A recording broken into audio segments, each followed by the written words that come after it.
Kristus mengatakan warga kerajaan bahwa keselamatan datang dari bangsa Yahudi. Demikian juga dalam nurturing, kita bisa belajar daripada bangsa Yahudi karena mereka mengikuti Tanakh. Dalam hal ini adalah kitab Amsal 22. Bagaimana cara mereka mendidik anak? Mereka mengatakan dan mengajarkan nama baik lebih berharga daripada kekayaan. Dikasih orang lebih baik daripada perak dan emas. Dan dikasih orang ini terjemahnya begini, and loving favor, graciousness. Jadi yang diajarkan itu bukan cuma sekedar etika, tetapi bagaimana favorable dan juga mengasihi grace keluar daripada mulutnya. Dan kita lihat ayat ke-11 berbunyi begini. Orang yang mencintai kesucian hati dan yang manis bicaranya menjadi apa? Sahabat raja. Banyak orang ingin berkenalan dengan orang-orang hebat. Tapi mereka memakai cara-cara yang aneh. Padahal modalnya cuma ini. Nama baik. Nama baik itu apa? Karakter, kesucian hati. Dan yang manis bicaranya, yang bicaranya gracious. Dulu saya kira dikasihi orang memang lebih baik dari emas dan perak. Tapi mengasihi itu lebih baik lagi. Karena itu kita ajarkan pada anak-anak kita apa? Nilai, value.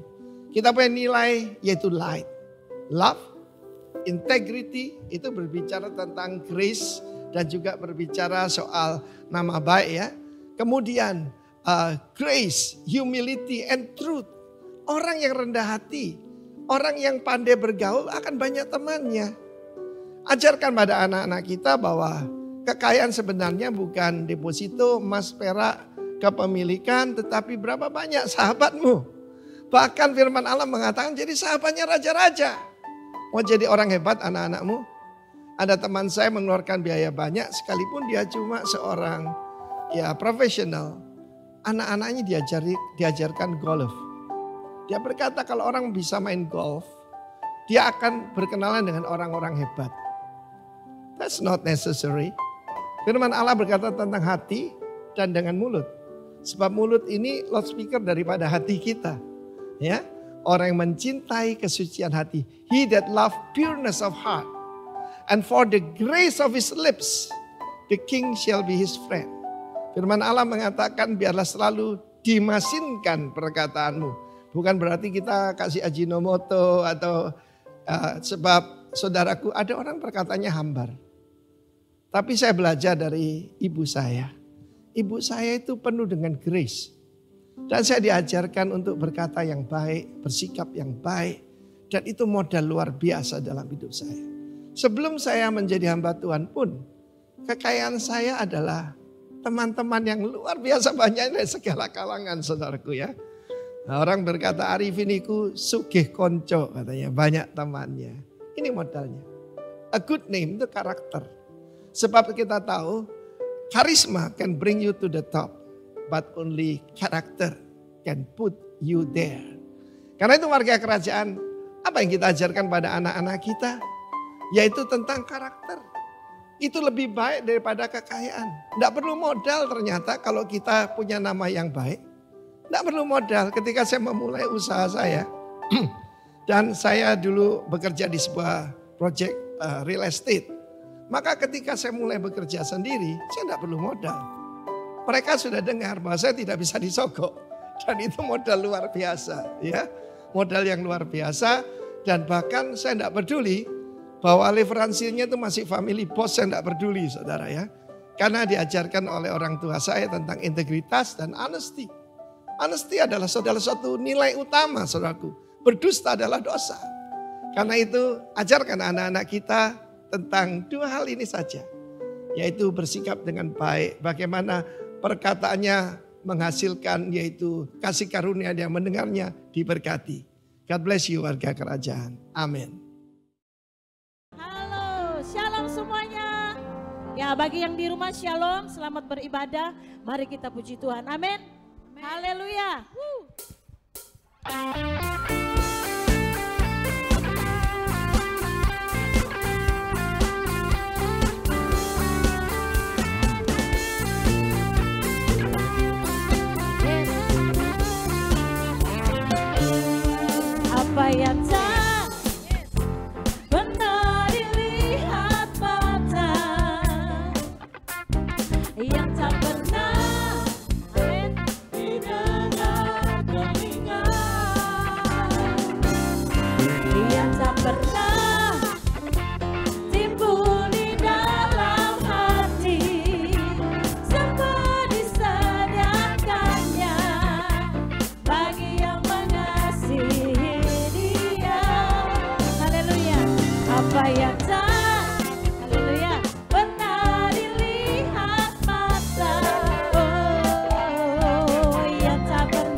mengasihi Tuhan katakan, apa yang tak pernah dilihat mata, oh yang tak pernah didengar telinga, yang tak pernah, amin, timbul di dalam, katakan kepada Tuhan, disediakannya bagi yang mengasihi. Yes, sama-sama yuk, alat sanggup melakukan segala perkara, dulu, sekarang, dan selamanya, kuasanya tidak berubah. Allah sanggup melakukan segala perkara, dulu, sekarang, dan selamanya, kuasanya seperti yang lebih kencang lagi. Allah sanggup melakukan segala perkara, dulu, sekarang, dan selamanya, kuasanya tidak berubah. Allah sanggup melakukan segala perkara, dulu, sekarang, dan selamanya, kuasanya tak berubah. Dulu, sekarang, dan selamanya, dulu, sekarang, dan selamanya, dulu, sekarang, dan selamanya, kuasanya tak berubah. Mana tepuk tangannya yuk, haleluya.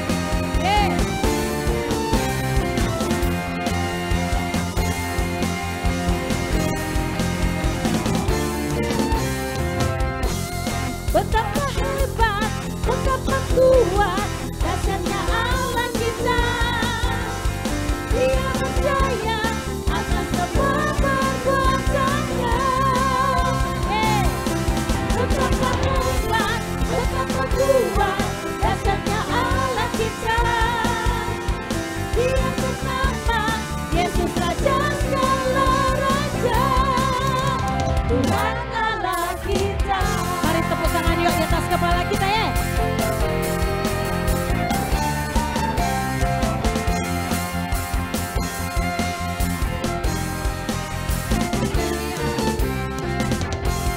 Berkuasa di bumi di surga, amin.